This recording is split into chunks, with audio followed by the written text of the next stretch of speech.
Hello, my name is Brian. This is Football Manager 22, and we're back in Malia, coming in with an update for our first knockout round of the Europa League. Checking in on the club vision screen, not much has changed. Everything's going well. We're working on the payroll budget and spent the original transfer budget.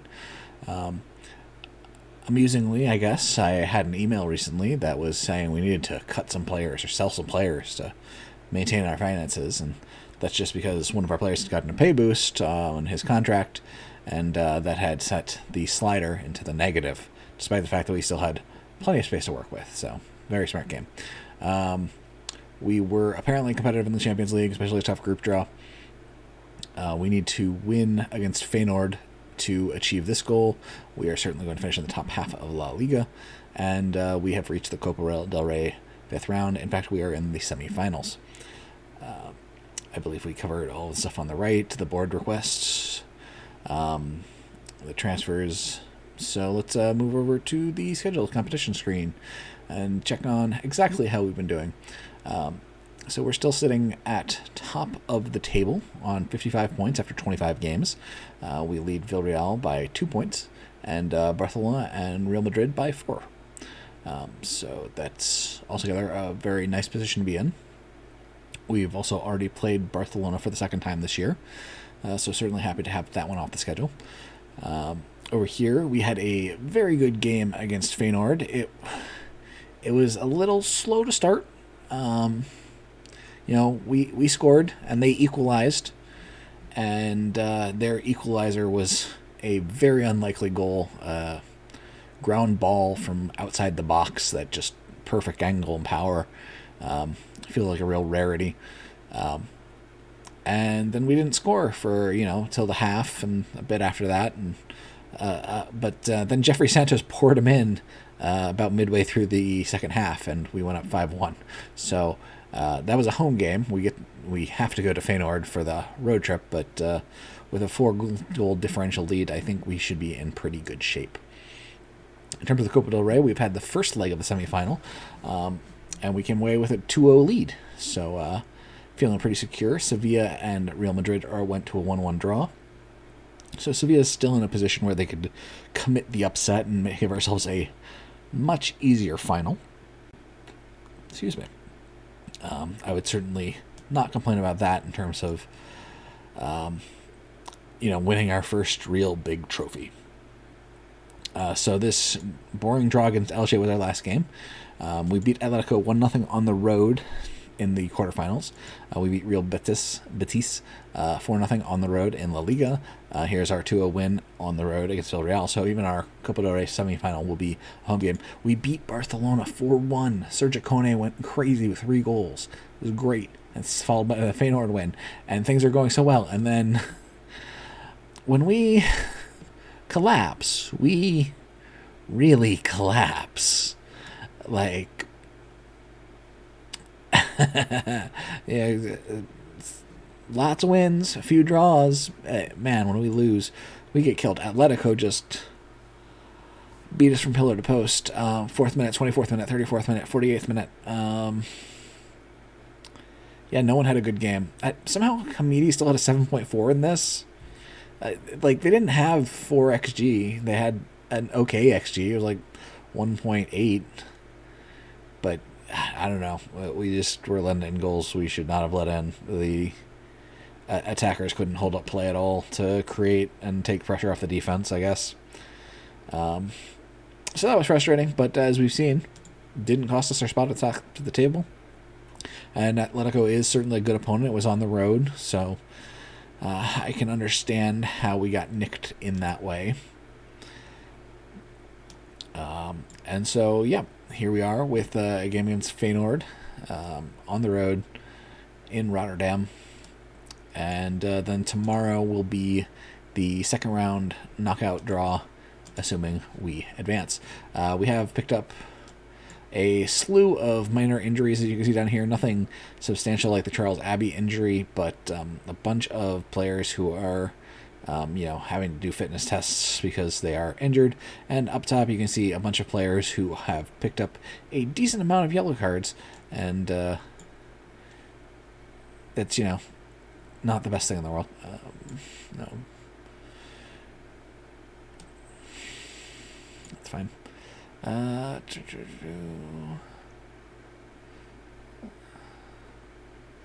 have to work Chad Daniels back in pretty soon. I'll look for Daniels to Abby, actually. There's a little more positional flexibility. So yeah, this is what we're going out with.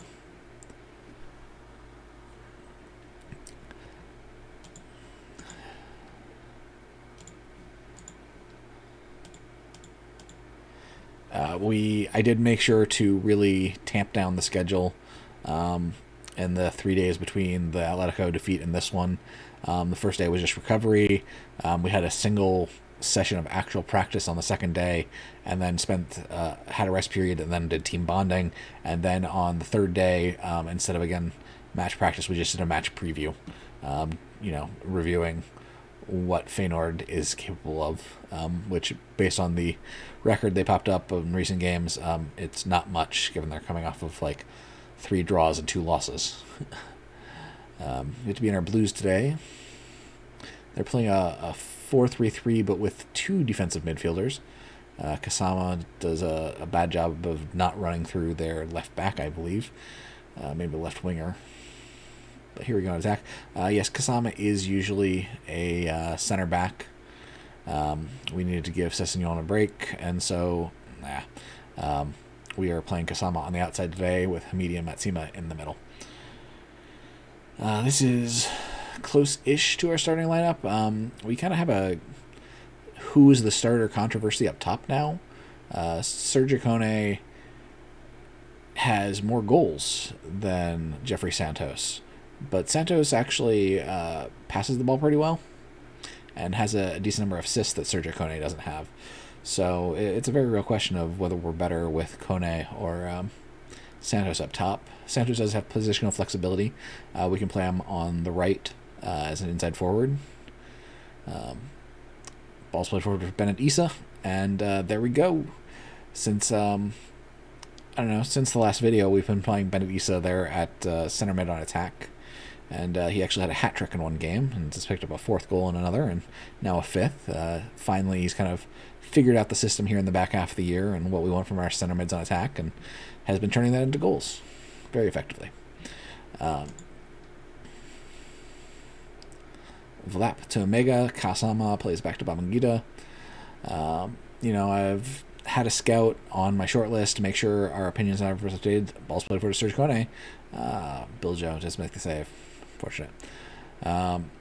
Hassan into Issa. First pivot. Jim can't get the header on frame.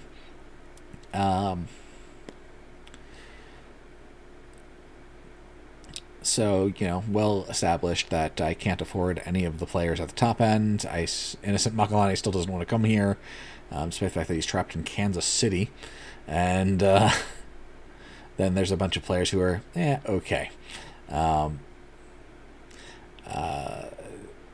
I am waiting on the international window that comes out in early March. I believe the African Federation has U20 qualifiers, and so I will be using the opportunity to review the U20 teams for new young players to see if any of them need to be on my radar.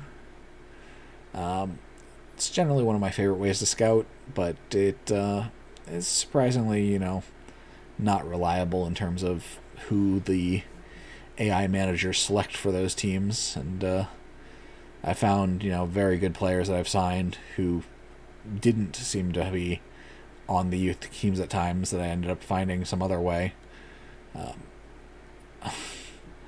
Benedisa was looking for another hat trick there. Got real close.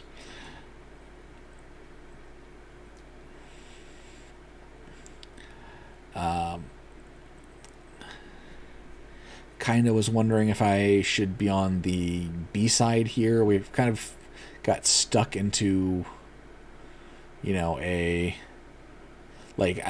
didn't think I wanted to run out the starter for this one if it was up to me, but the backups had just played against Atletico Madrid, which is maybe part of why, what happened.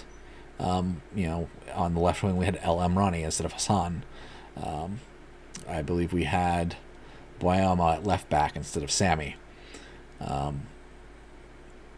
The center mids were all our best center mids. They've been on rotation because, like Chad Daniels is kind of the deep center mid, and he's been nicked up with injury.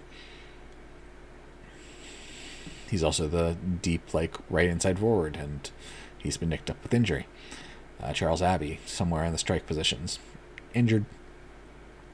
We did get Ahmed Sami a new contract. He'd been complaining about, wanting to go to Hertha Berlin or whoever. And we said, hey, well, if they meet your release clause, and they didn't come close, so it was $33 million release clause, they're trying to offer us $11 million for a starting left back. Now, he may or may not have been a starting left back for them, which is one of the always annoying things when they buy your players and just sit them on the bench forever. Oh, Benedisa just challenging him. But the time had passed there. Oh, well, their goalkeeper is certainly having a day. But they're going to need, the outfield players to do something to make it a game. So I upped his salary, as we steadily push everyone's salary higher. We're still just 15th in La Liga in salary spend. So we're doing a good job of slowly growing our salary budget without, just breaking it any given year. As we re-sign the players we want to re-sign to better deals, and good save from Babangida, Sammy comes away with it, and then sign in new players like Hassan at fair wages within the scheme.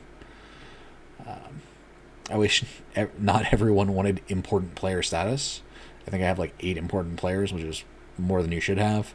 We only have 1 star player, so I guess 1 or 2 of those should be quote unquote star players, but in the perfect distribution. But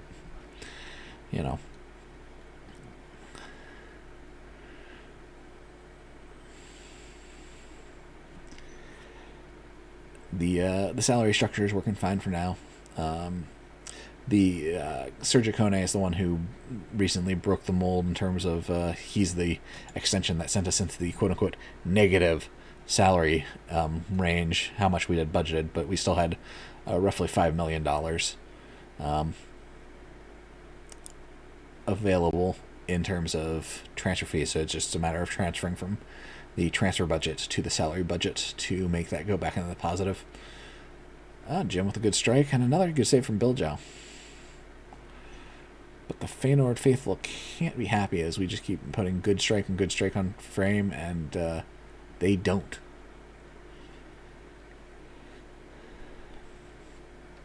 So it'd be interesting to see who's all available to play in the second knockout round. Certainly, there's going to be some good teams. I definitely noticed Atletico Madrid was one of the teams in the first knockout round, and they also thumped their opponent in the first leg with something like a 4-6 goal differential lead. So assuredly, almost assuredly, of course, not assuredly, but almost assuredly, they will end up going forward, and we'll be in the pool, and who knows, we might bump into them. I guess there's a question of, are the teams that went through automatically seeded essentially, and the teams that come through this first knockout unseeded, and so we get paired up, or can anyone face anyone? Don't know. Guess we'll find out. Hassan strikes it, and Bilbao saves once again.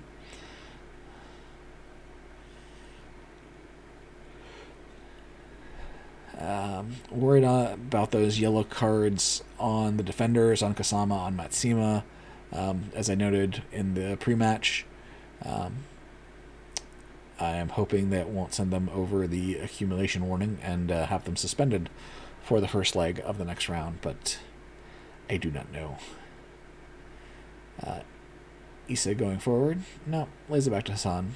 Into Gayabua, up to Jim. Strikes on frame, but off a defender. They will try to... Well, I mean, I don't even know if you can call that a counterattack, man. That was not impressive. Well, it looked like the old assistant manager was going to prompt me with some information there. But then he didn't. Oh, ball's played forward to Kone. He's got a step. And Sergio Kone with his 16th goal of the year, assisted by Aristide Kone.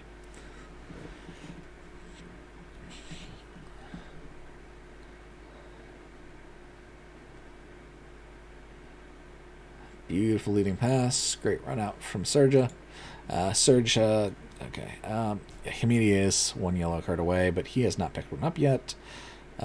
This goal lead, yeah, we can definitely bring on Ananu, though I'll want to put Matsima over there. He has much better passing than...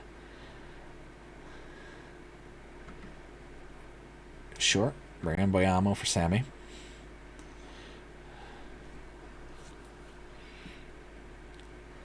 And Matsima will retreat, play the ball back to Babangida. Have a bit of a kickabout.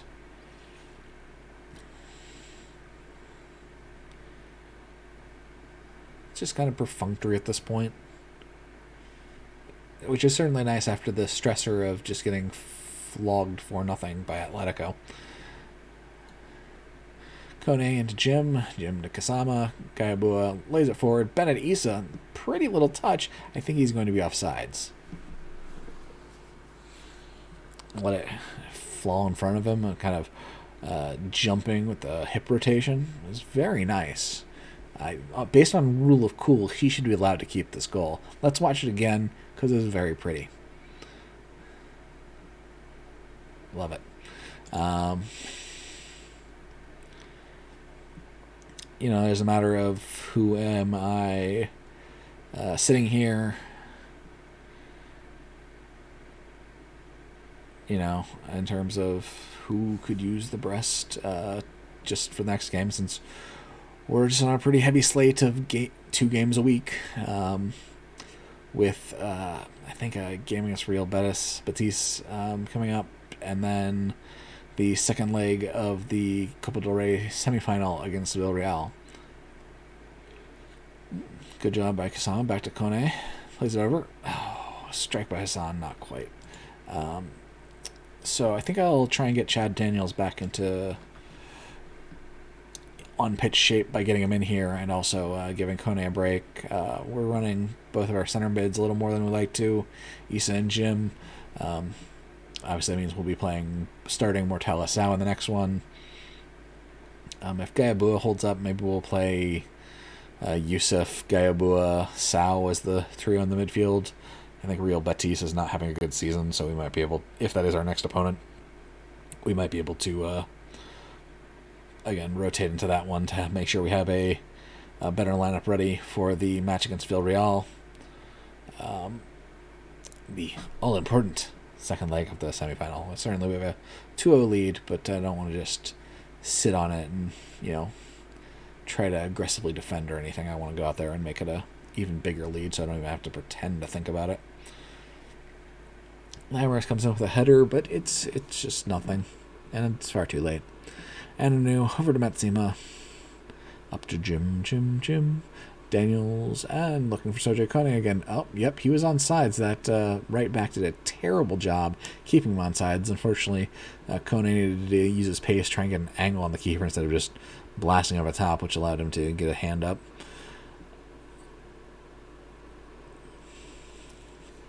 Holmgren Peterson. That's a mouthful of a name to put on the indicator.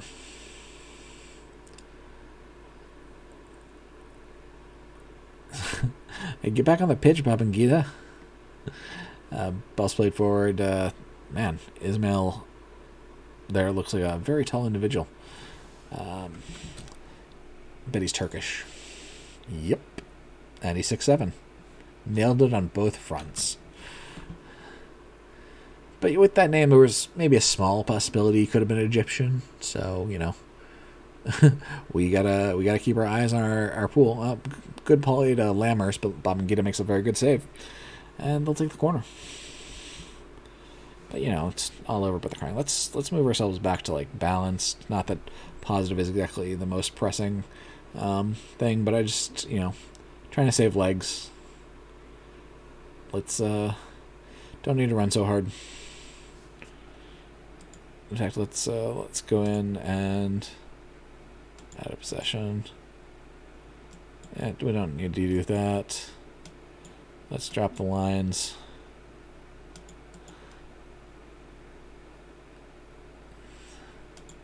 Lower the tempo, turn up the time wasting already. There's just whatever. They can have a goal, I don't care. They can have 2, I don't care. They can have 3, I don't care. They could have 4. Okay, I might start sweating about 4 in the next 4 minutes.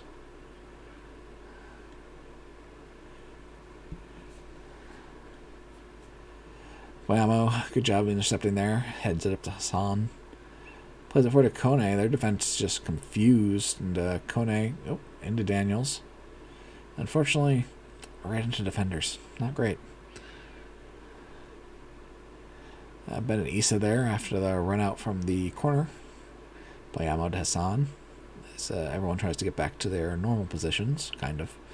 Hassan will play it back to Gaibua. Pings it over to Bayamo. 1 more minute of stoppage time here. That was a lousy pass from Bayamo. I'm trying to think if we have any expiring contracts coming up. Other than the loan on El Emrani and I suppose on the goalkeeper. The loan on El Emrani is not super essential. We'd have to play Aristide Kone more at left wing going forward. But that shouldn't be an issue. So Hassan will be the starter. Kone will rotate at left wing and right wing. Sergio Kone and Santos rotate up top. And then Aristide Kone, Chad Daniels rotate at right wing. Charles Abbey could play anywhere in the top trio as well as kind of the depth piece. Good job.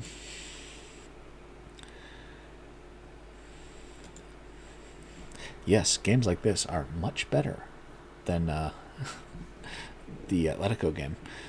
So Borussia Dortmund beats Roma 3-2. Fenerbahce at home does go 3-3 against Atletico, but that still leaves a 9-3 win for Atletico. Our big win over Feyenoord. Benfica turns a 3-0 lead against Malaga into a 4-2. Hertha Berlin goes 3-2 over Maritimo, which turns into an 8-2. PSV Salzburg 2-1 in favor of PSV overall. Rangers and Ajax went to penalty, and Rangers will advance. And Rennes had together a pair of 1-0s over Porto. All right. $500,000. Like it. Good job, Bennett Issa. Send the assistant to go talk to the press. Check contract information. So I was just talking about it. 2 loanies this year, and that's it. And then next year, we still only have 3 players we'd be losing. Charles Abbey and Frederick Enanu and Zaidou Youssef. Hard to say. We're looking forward in terms of Abbey to be the 3rd player at each position, so he'd be inessential. And he's 32. We're definitely not looking to keep him around. Those natural fitness keep him solid for a long time, but I think we can find someone better, a younger player, especially since he's some balanced personality. So it's not like he's offering some great influence in the coach in the mentoring sector of things.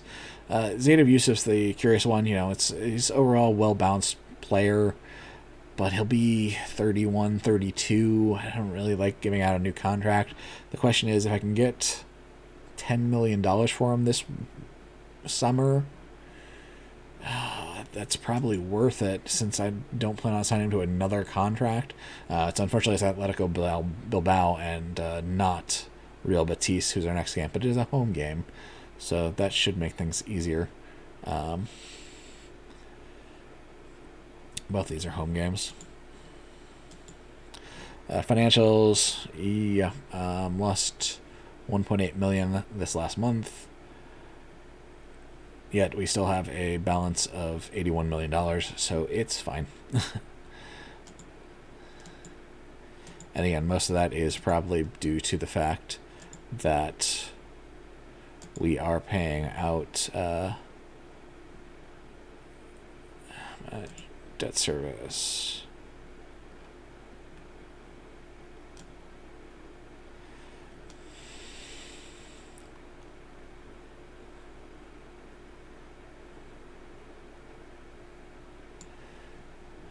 I'm sure it's here, and I'm just missing it as always. Loan repayments and interest, of course. A solid $625,000 each month in loan repayments and interest. So let's keep pressing forward. The draw. Here it is. The draw. 16 teams left to draw. Juventus, Leicester, Benfica, Valencia, Lille, which I'm pretty sure we've gone over before that I'm pronouncing wrong, but I like calling it Lille, so you know what?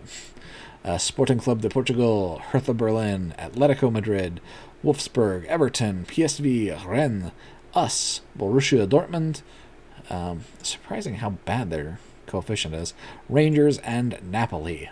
Well, surprised theirs is bad as well. So I would obviously like to avoid the English team, Leicester, also Juventus. After that, there'll certainly be some tough teams. I think Hertha Berlin I'd still like to avoid, and I'd rather not play Atletico again. I'm not sure we can pair up with a Spanish team or not just yet. We'll see. Rangers and Lille, Hertha Berlin, Everton, and here we are. Who's it gonna be? Napoli. Okay, nice. Have we played Napoli recently? I feel like we have. They are coming out of the Europa League themselves. Did we play them last year in the Conference League? No, they weren't qualified there. How about the year before in the Europa League? Yes, we did. That's where I know them from. We beat them 2-0 and drew with them. Well, it's their chance to get revenge, but we were a better side 2 years ago, and we've only gotten better. Meanwhile, they spent last year not even playing continental football of any sort. So I'm happy to see Dortmund and Leicester get paired up. Juventus and Rennes, that's a good one as well. PSV Sporting means at least one Big Five club will make it through, so we can always cross our fingers and hope to face them next time. But that'll be basically it. The only other one is Rangers, who will have to get past Lille. I don't think there's anything more I really need to show off until that next game. The Copa del Rey Juvenil draw happens, as you may have noticed. Scouting some young Nigerians. They are okay. Not good enough, I don't think. As well as one young Algerian. 8 players to flip through there. So yeah, the Copa del Rey Juvenil quarterfinal draw. Finally get to see who the youth team is up against. Quadri Ekong has picked up a bit of a minor injury, a groin strain. He will be back in a week or two for the youth side. Still got up arrows. Very happy. More up arrows, please. He's unhappy he's not joining some terrible fourth division team on loan. Whatever. Anyways, thank you so much for joining me. I always like to hear from you, so please don't hesitate to leave a comment. Our next game will be this one, the 321 road game against Napoli in the year 2030, where we'll be competing to advance to the Europa League quarterfinals. We have 3 more La Liga games. Bilbao at home, Levante on the road, Almeria at home. Should be all readily winnable, as well as the second leg of the Copa del Rey semifinals. So plenty of things to go for. Sunday, Wednesday, Sunday, Thursday, Monday, Thursday, Sunday. Yeah, so no rest for the wicked. Just lots of time. playing games, 2 a day, 2 a week for the entirety of March. So once again, thanks for stopping in, and I hope you have a very lovely day, and we'll catch up soon. Bye.